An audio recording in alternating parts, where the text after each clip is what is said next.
और अन्य को भी समझाने की चेष्टा करो, क्योंकि आपको पता लग गया, आपके संपर्क में कोई आ, उसको बताने का आपका परम कर्तव्य बनता है, समझाने का, क्योंकि नहीं तो फिर आप दोषी हो जाओगे। क्योंकि हम सभी एक ही परमात्मा की संतान हैं और हम भी उसी स्थिति में थे पहले, जब तक हमें ज्ञान नहीं हुआ। और फिर ये साधना ना मिलने से, ये भक्ति ना मिलने से, परमेश्वर की शरण ना मिलने से हमारे ऊपर कितनी आपदाएं आनी थी, उससे भी आप परिचित हो जाओगे। तो फिर आप सबको बताने की चेष्टा करो। को मानने ना मानने वो कोई बात नहीं, आपका कर्तव्य बना है एक बार उसको एक बार छेड़छाड़ जरूर करे, उसने समझाने की चेष्टा करे और भक्ति बताओ आप प्रेम से। चाहे वो आपको बुरा भी बोले, काली नहीं माने, आपका फर्ज पूरा हुआ, आपने उसको परमात्मा का संदेश व चिट्ठी दे दी। अब वो माने ना माने वो फिर खुद जिम्मेवार है। आगे जाके जब ये प्राणी यहां संसार छोड़ कर जाता है तो उस संसार छूटते उसका सारी बात याद आ जाती है, तू के उद्देश्य से लेकर आया था संसार में और अब कर के रहा था। अब धर्मराज के यानी न्यायाधीश के पास जाकर तो उसको खड़ा कर दिया जाता है। अब न्यायाधीश पूछता है कि बोल भाई, देखा तेरी गठड़ी खोल, क्या कमा के लाया तू। वो तो उसके पास वो भी होता है सारा कुछ, तो उसको पता चल जाता है कहाँ मुझसे भूल होगी। अब वहां ये प्राणी एक बात कहता है, ये क्या कहता है कि हे भगवान, वहां जाके हमें भूल पड़गी। क्योंकि जब ये प्राणी संसार में आता है उससे पहले इसको सब जो है बता दिया जाता है कि तू पीछे भी बहुत जन्म बिगाड़ चुके हैं मनुष्य के, और अब क्या फिर तेरा दाव लगा है अपनी सत साधना करना, परम संत की खोज करना और शास्त्र अनुकूल साधना करके अपना जीवन सफल करना। तो ये यही सोच कर आता है, माँ के गर्भ में भी इसको याद रहती है, हे भगवान इनका गलती बनी सो बनी, आगे कभी गलती नहीं करूंगा, आपकी भक्ति करूंगा, एक बार मुझे इस गंध से निकाल दो, माँ के गर्भ से बाहर कर दो। तो वहां तो इसको याद थी, जब ये यहाँ आया तो तीनों गुणों का एकदम प्रभाव हो गया, त्रिगुणमयी माया का, ये फिर भी अचेत हो गया।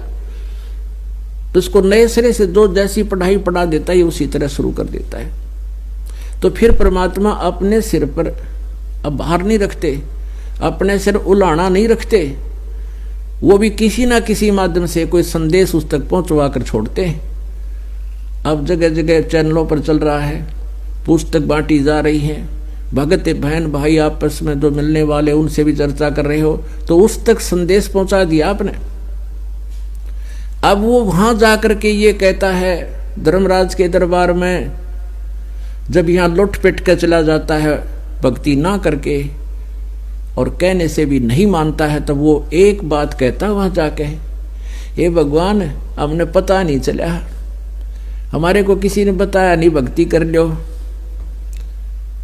तब उसकी वो फिल्म चलाई जाती है, क्योंकि एक फिल्म तो हमारे अंदर कोड वर्डों में डिपॉजिट होती है, जो कर्म हम दिन रात करते हैं, और उसकी एक कॉपी भगवान के पास पहुंच जाती है, फैक्स हो जाती है, यहां से वो ईमेल हो जाती है,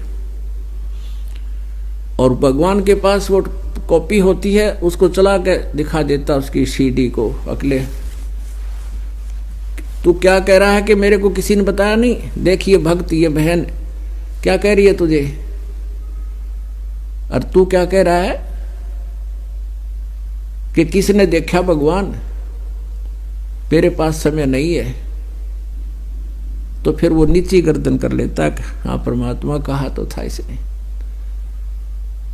तो पुण्यात्मा ना तो आपका सिर उड़ाना रहे, भगवान भी इस बात में उड़ाने में नहीं आता। अब चेष्टा करो मनाने की कि उसके ऊपर पहाड़ टूटेगा, तो परमात्मा वहां से भेज देता है कि चल नरक में जा तू। तो इस प्रकार ये प्राणी वहां जाकर समझ पाता है कि मेरे से गलती बन गई। तो फिर क्या बने भाई, अच्छे दिन पाछे गए और गुरु से किया ना हेत, अब पछतावा क्या करे, या तो चिड़िया चुगी खेत। तो पुण्यात्माओं आपका सौभाग्य है कि आपको परमात्मा का यूं मार्ग मिला। और इस पर खरा उतरना है अपने। ये बातें कहन सुन की नहीं, कर पाड़न की है। अब फिर एक प्रसंग चला था कि सतगुरु शरण में आने से आई टले बला,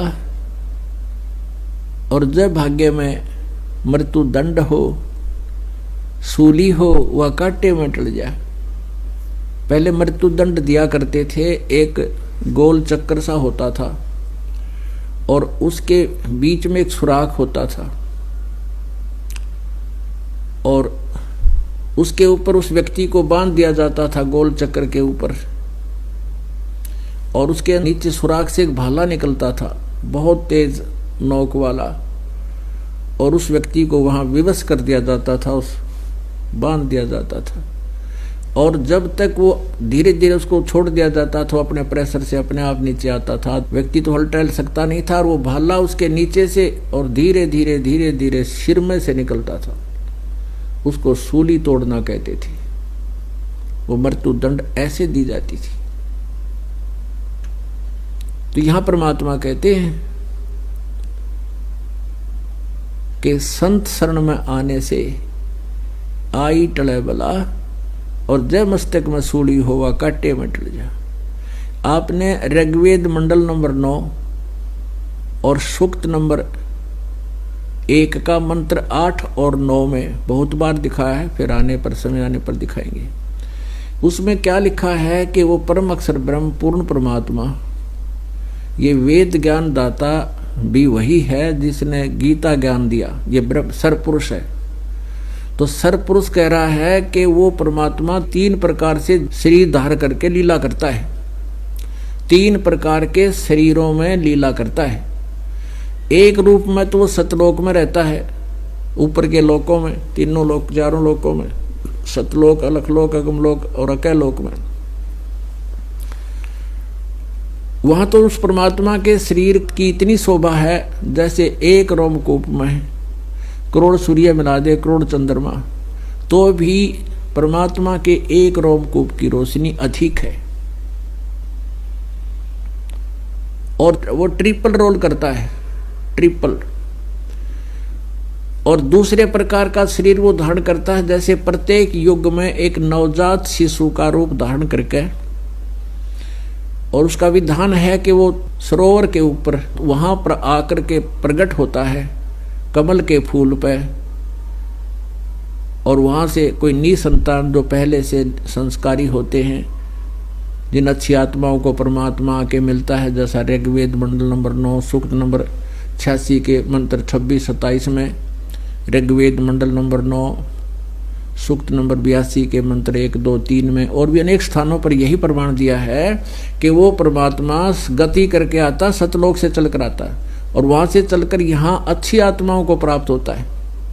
तो उन अच्छी आत्माओं को मिलता है कमल के फूल शिशु रूप धारण करके, छोटे बालक का, नवजात शिशु का। और फिर वो धीरे धीरे जब बड़ा होता है तो फिर उसी छोटे ही समय से, यानी जब पैरों चलन लग जाता है, उसी समय से वो बोलना शुरू कर देता है और अपने ज्ञान का प्रचार शुरू कर देता है। ये तो उसकी दूसरी सतीथि हुई लीला करने की, यानी डबल रोल। अब ट्रिपल रोल कौन सा है कि वो परमात्मा कहीं भी कभी किसी साधु संत के रूप में प्रकट होकर और कुछ समय अतिथि की तरह रुकता है।